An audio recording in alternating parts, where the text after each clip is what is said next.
Yo, halo nakama, balik lagi dengan Etsy di sini. Kali ini gue akan mereview mengenai chapter terbaru yang baru saja rilis, yakni One Piece chapter 1106. Di sini gue akan membahas detail mengenai percakapan lengkap yang ada pada chapter ini, beserta dengan beberapa gambar yang akan gue visualkan dalam bentuk cerita. Dan buat para nakama yang baru mengunjungi channel ini, jangan lupa kalian klik tombol like, subscribe, dan aktifin lonceng notifikasinya. One Piece chapter 1106 kali ini diberi judul Selalu Berada di Sisimu. Dalam chapter kali ini kita mendapatkan cover request dari seorang pembaca, yakni Robin yang sedang berada di pantai yang menandani seekor buaya. Chapter pun dimulai dengan menampilkan lanjutan dari cerita sebelumnya, di mana ada sebuah kapal yang mencoba mampir ke Pulau Egghead dengan menghancurkan beberapa kapal marinir dengan maksud yang belum jelas. Pesan awal dari gambar tersebut adalah siapakah yang datang mendekat itu, kawan atau lawan. Di kapal besar tersebut ada sedikit percakapan yang disampaikan. Itu benar-benar terjadi, persis seperti yang kita lihat di dalam koran. Panel pun kemudian terpotong dan kita langsung diarahkan menuju ke posisi Luffy, yang dimana pada saat ini Luffy sedang dikepung oleh para angkatan laut. Para marinir ini kebingungan melihat dia, dan ada yang bilang dia langsung mencerna semua makanan itu. Kita bisa dimakan juga kalau kita terlalu dekat.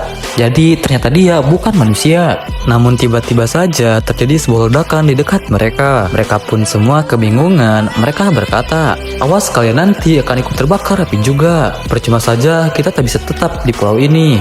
Ayo semuanya, walaupun dia itu adalah Yonko, kita bisa mengikat dia dengan batu laut. Nah, pada saat itu ternyata Luffy sudah merubah dirinya kembali ke bentuk gear 5-nya dan mulai tertawa. Kemudian kita kembali keluar Pulau Egghead. Di sana kapal pemerintah dunia terus menembak Pulau Egghead secara brutal. Dan kita kembali masuk ke dalam Pulau Egghead, di mana kita melihat situasi terkini, keberadaan dari Bonnie dan juga Kuma. Saat ini mereka bersama dengan Atlas dan juga Franky. Mereka berada dalam situasi yang sangat berbahaya karena mereka sudah terjatuh sebelumnya saat menaiki paku beroket, yang jalur kendaraan tersebut dipotong oleh Kizaru di chapter sebelumnya. Mereka semua terjatuh dari atas, dan yang mengerikannya lagi adalah para pasifista sudah bersiap untuk menargetkan mereka sesuai dengan perintah dari Saturnus. Para pasifista sudah bersiaga untuk menembakkan serangan laser beam ke arah dari Kuma dan Bonnie. Saat itu juga Saturnus memerintahkan untuk menembak ayah dan putri bodoh itu secara berkeping-keping. Lalu Vegapunk seperti memberi kode dengan berteriak kepada Atlas, dan Vegapunk mengatakan, berikan itu pada Bonnie. Sontak Atlas memberikan suatu informasi kepada Bonnie, yang nyatanya itu adalah informasi terkait dengan dia yang sudah bisa melakukan perintah terhadap pasifista. Karena sebelumnya Vegapunk sudah mengubah otoritas perintah dari pasifista yang kini menjadi milik dari Bonnie. Bonnie langsung berteriak dengan memerintah pasifista, jangan tembak kami ayah, tolong biarkan kami pergi dari pulau ini. Nah, perintah tersebut langsung didengar oleh para pasifista. Para marinir kebingungan karena tidak mungkin ada yang bisa mendengar perintah tersebut di tengah ledakan besar yang terjadi. Kemudian pasifista langsung bereaksi atas perintah tersebut. Mereka berbalik arah dan mulai sekarang menyerang pasukan angkatan laut yang berada di dekat mereka. Laser beam itu mengarah ke mereka, dan jajaran pasukan marinir beserta dengan 3 buah kapal milik mereka hancur terkena ledakan. Dari sanalah semua pasifista mulai menggila dengan meledakkan satu persatu kapal beserta dengan pasukan yang dihancur leburkan. Ternyata Vegapunk sendiri sudah menyiapkan rencana ini untuk memberikan otoritas tertinggi pada Bonnie, melebihi Gorosei untuk memerintah pasifista. Dia bilang, aku hanya punya satu ketakutan, itu adalah jika Bonnie terbunuh oleh ayah yang sangat mencintainya. Kuma, aku tidak bisa membiarkan kau menyakiti putri yang begitu kau sayangi. Aku tak bisa biarkan tragedi itu terjadi. Itu sebabnya aku membuat pasifista seperti Kuma. Aku memprogram individualnya pada setiap masing-masing unit mereka. Bahkan walau kekuasaan terhebat di dunia memberinya perintah, misalnya untuk musuhi seluruh dunia, Bonnie, Kuma pasti akan selalu menjadi ayahmu. Walaupun permintaanku ini begitu egois, aku mintanya untuk memahaminya. Tapi aku penasaran apa yang akan terjadi selanjutnya jika aku melakukan hal seperti ini.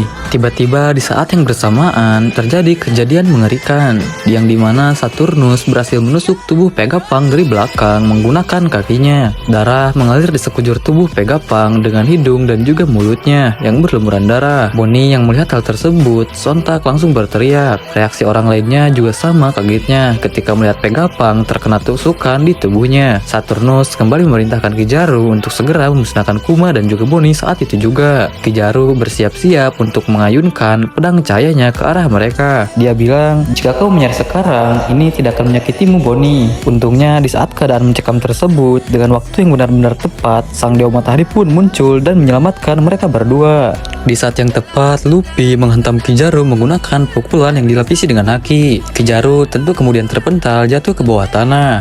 Bonnie kaget, dia bilang, "Mugiwara, dari mana dia datang?" Luffy terlihat tertawa dan sambil berkata, "Perutku sudah kenyang, kekuatanku sudah pulih sekarang. Ini akan menjadi semakin asik." Setelah itu, Luffy pun mengaktifkan kemampuan awakeningnya untuk mengubah struktur tanah menjadi layaknya karet. Hal itu pun menyelamatkan Kuma dan juga yang lainnya pada saat mereka terjatuh dan mendarat di tanah. Nah, di sisi lainnya, Saturnus terdiam ketika melihat Luffy kembali ke dalam pertempuran.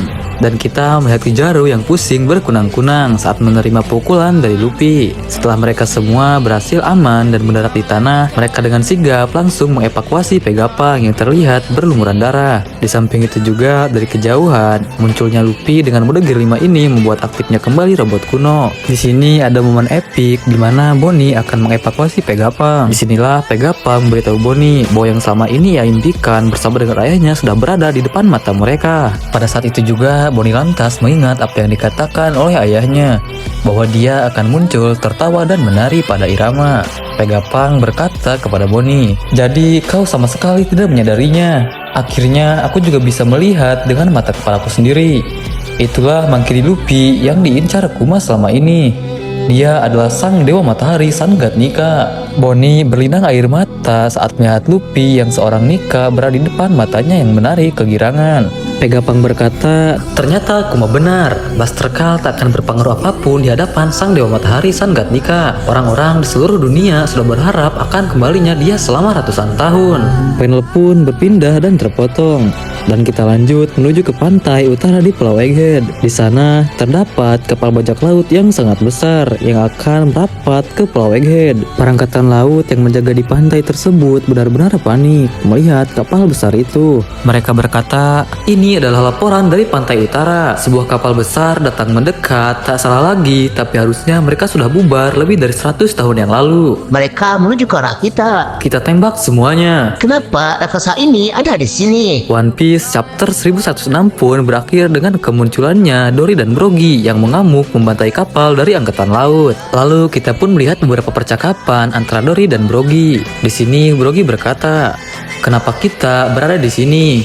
Kemudian Dory menjawab, "Di dunia ini ada beberapa hal yang tak bisa dihindari." Kemudian mereka berkata, "Kami datang untuk menemuimu, Mugiwara, Sang Dewa Matahari." Nah nakama, chapter 1106 One Piece pun hanya telah sampai di sini. Chapter ini adalah chapter yang sangat luar biasa, yang berisi banyak sekali kejutan, terutama di bagian akhir dengan Dory dan juga Brogy yang muncul untuk membantu Luffy. Dan buat para nakama, jangan lupa klik tombol like, subscribe, dan aktifin lonceng notifikasinya. Oke nakama, sampai ketemu lagi di video selanjutnya. See you nakama.